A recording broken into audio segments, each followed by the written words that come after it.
And this is your end of day recap for Friday the 26th. Sorry, I'm fumbling with a couple different systems here, and it's always funny when I forget I have the mic on. So, in any event, I hope your week was good. I hope you guys I hope everybody had a strong week, and I wanted to go through and kind of review today's price action, as well as what the week performance was, and some takeaways always from that, and and a little bit about how to trade these types of markets that we're dealing with.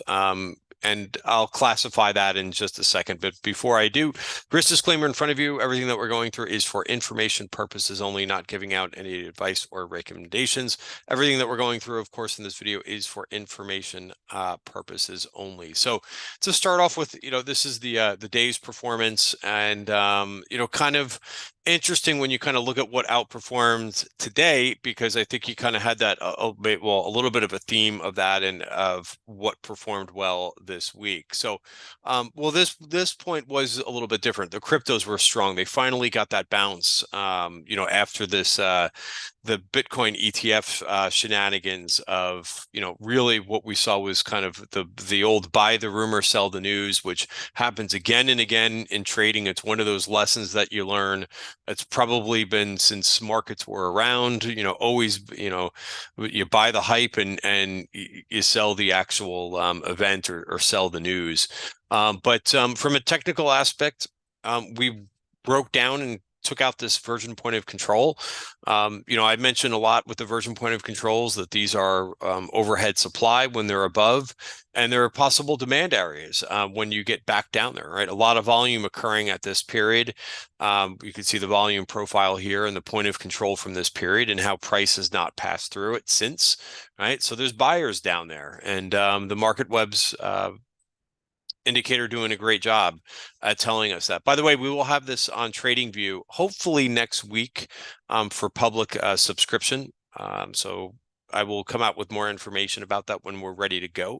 But that was your best performing area. So that did not get back above its 50-day moving average, but one hell of a bounce, and if you were, positioning into this thing around that version point of control, then maybe you're trimming into a day like this where it was up 5.9%. Let's talk about the indices just for a minute, and we'll talk about some of the events for next week, because we've got a big week of events next week. So I will review that as well.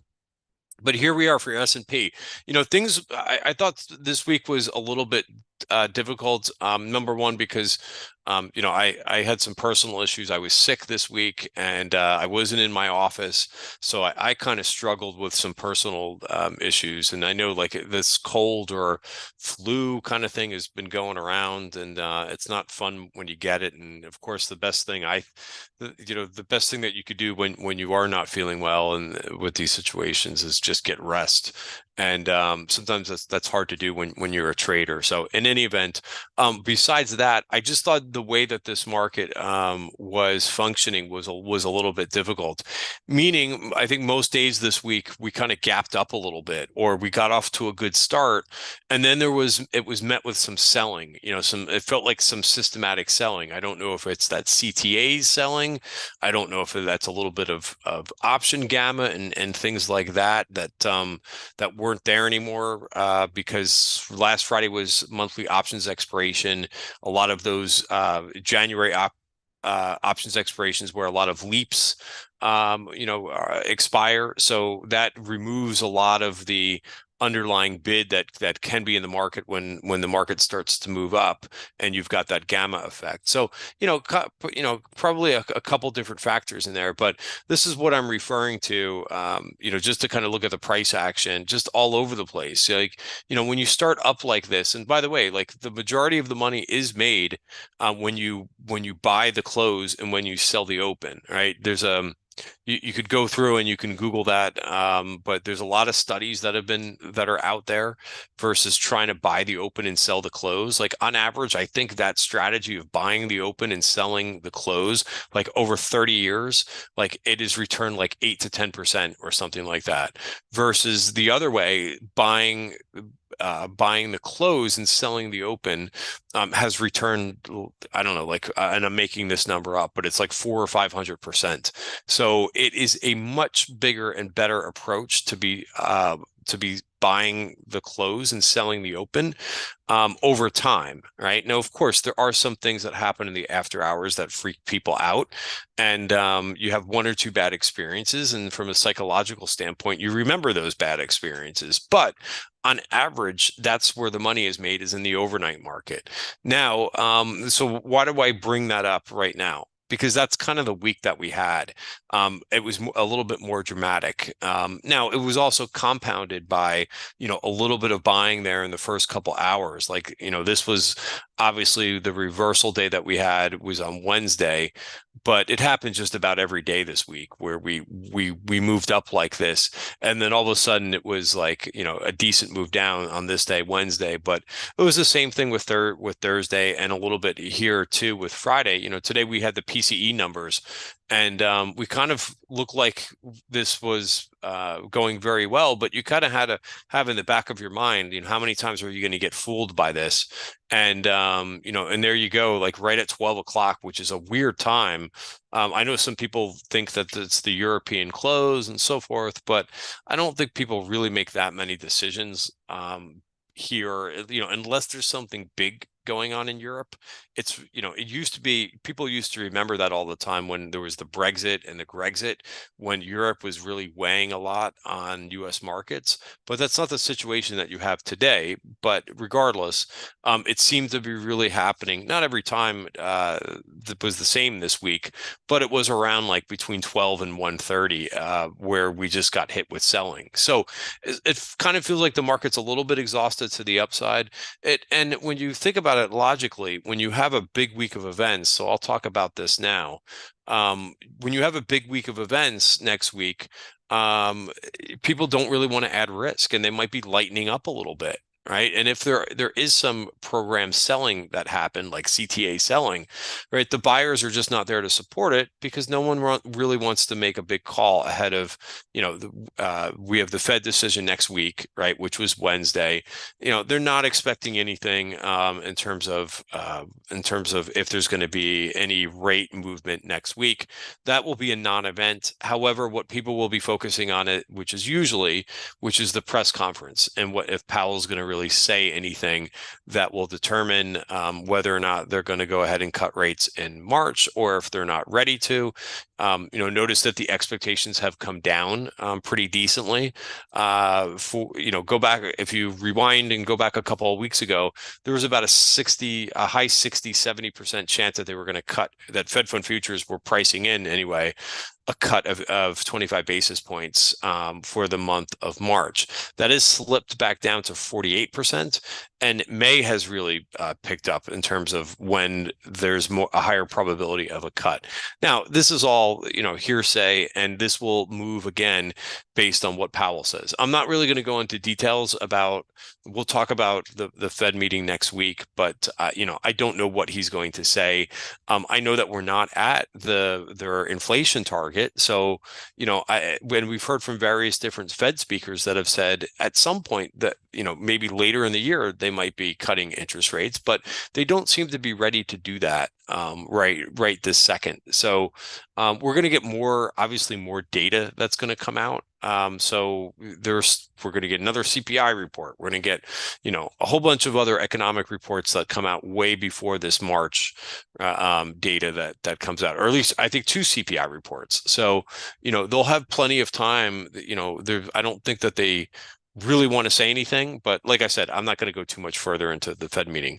I think what will be more important than the Fed meeting next week is all the earnings reports that we're going to get. Right, we've already had a decent amount come out this week, and some interesting effects, but you're going to get really the big components in the indices.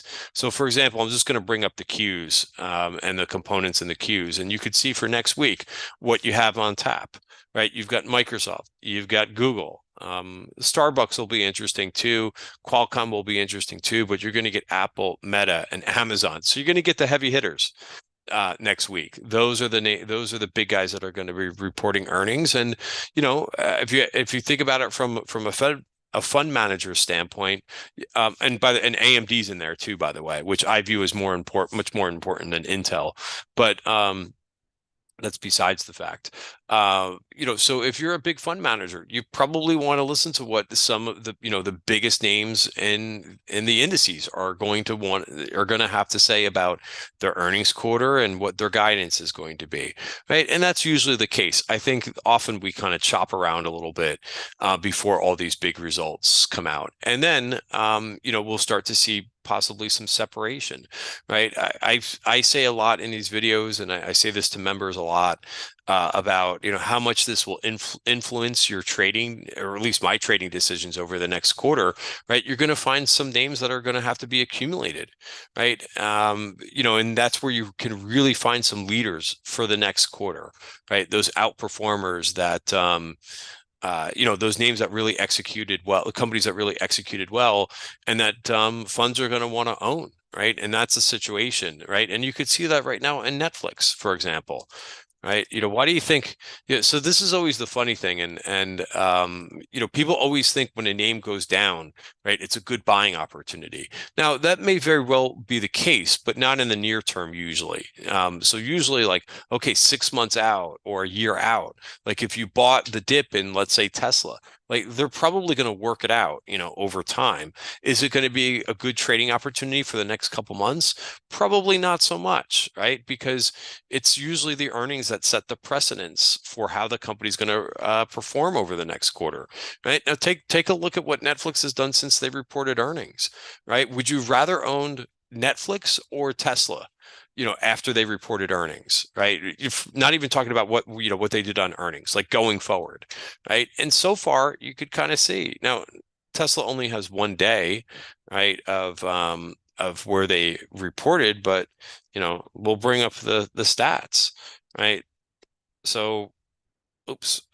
So again, we only have one data point, right? Which is so it was up today. Great. It was up 0.3 of a percentage point. So it actually bounced a little bit today after a 12% decline. But that's regardless. Forget about the 12% decline, right? It's just setting the precedence, right? Look at the difference between what Netflix has done, right?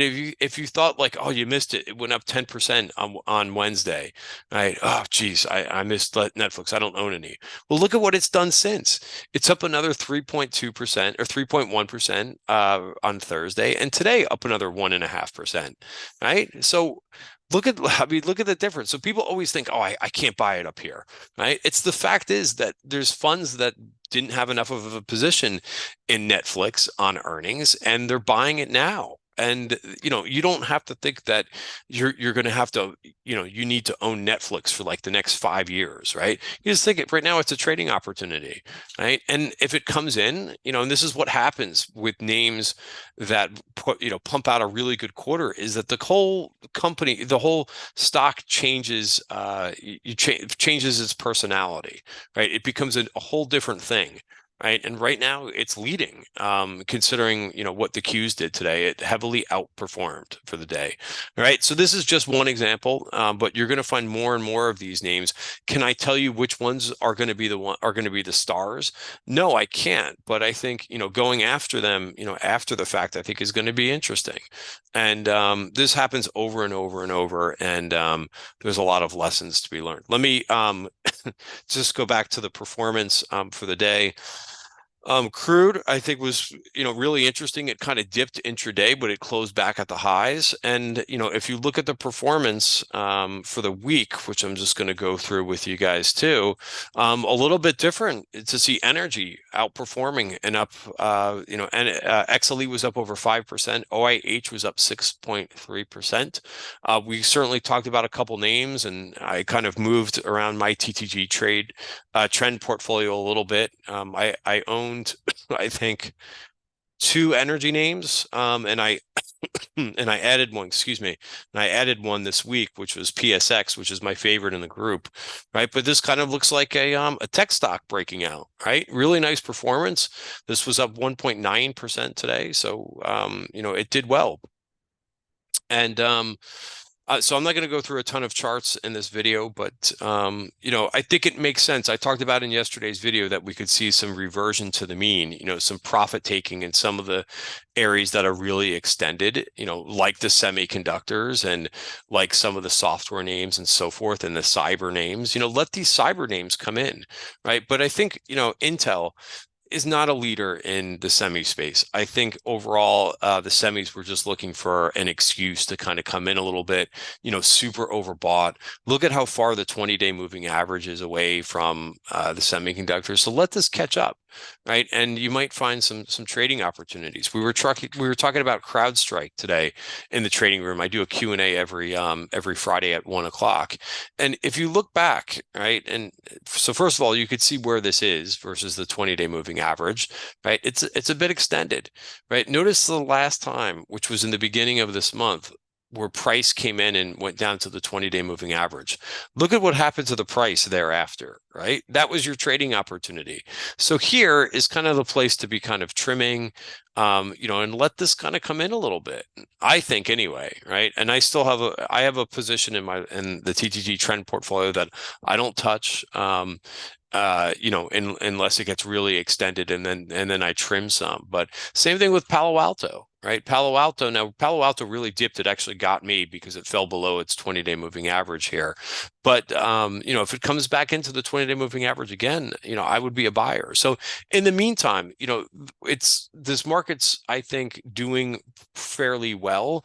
To see that once some of these names come in like this and the semis come in, other areas are outperforming, like we saw in the energy stocks this week, right? And kind of coming back from some some levels that were probably oversold in that. So I view that as a pretty constructive market for the time being. I think also, as I mentioned about these gap ups and so forth, sometimes it's easier just to kind of have some exposure and not try to trade, and time the market perfectly, every single day. Sometimes, when when we're seeing more things advancing versus declining, excuse me, then it is an easier market to trade on a day-to-day basis, right? And this is where we are here. Sorry, I bring this up quite a bit. Right, the McClellan Summation Index, which basically tells you if there's more things advancing versus declining. And we've had since the end of December a declining situation, right? So it's been more of a difficult time to trade because more things are going down versus going up. So this might flip again, right? And then you could put your trader's hat back on and kind of go crazy. But what I try to do in these situations is really adjust to the market circumstances, right? And not trade that much while the environment is a little bit more difficult, which it is right now. All right, guys. So that's just a quick summary. I could go through a couple trades, but I'll do that over the weekend. I'll talk about my best trades and my worst trades. But as I mentioned, for me, it was just kind of on a personal front, being a little bit sick this week. It was difficult, but I think that there was a lot of stops and starts in certain names. I even tried to trade a firm a couple times this week, right? That name was difficult. But there were some names that actually, did pretty well. Airbnb, which was really surprising. I didn't trade this today. We talked about it in the room, but that's a nice break of the value area. It's something that we really haven't seen too much strength. Look at the volume today in Airbnb. And yesterday it was Uber, that was really strong yesterday. And so there are, names that you can find, but I think that you kind of have to be selective given the overall landscape of the market. I traded Costco today. Costco's is usually not a big mover, but I just thought that the opportunity, the dip opportunity in Costco made sense to me, and this trade worked for me. So until we kind of get through earnings season and some other events, you might continue to see the price action that we have. So the main thing is, try to adjust to that. All right, guys, that is it for the going into the weekend video, or the weekly recap. Have a great weekend, and hope to see you at the Tribeca Trade Group trading room. Have a great night, everybody.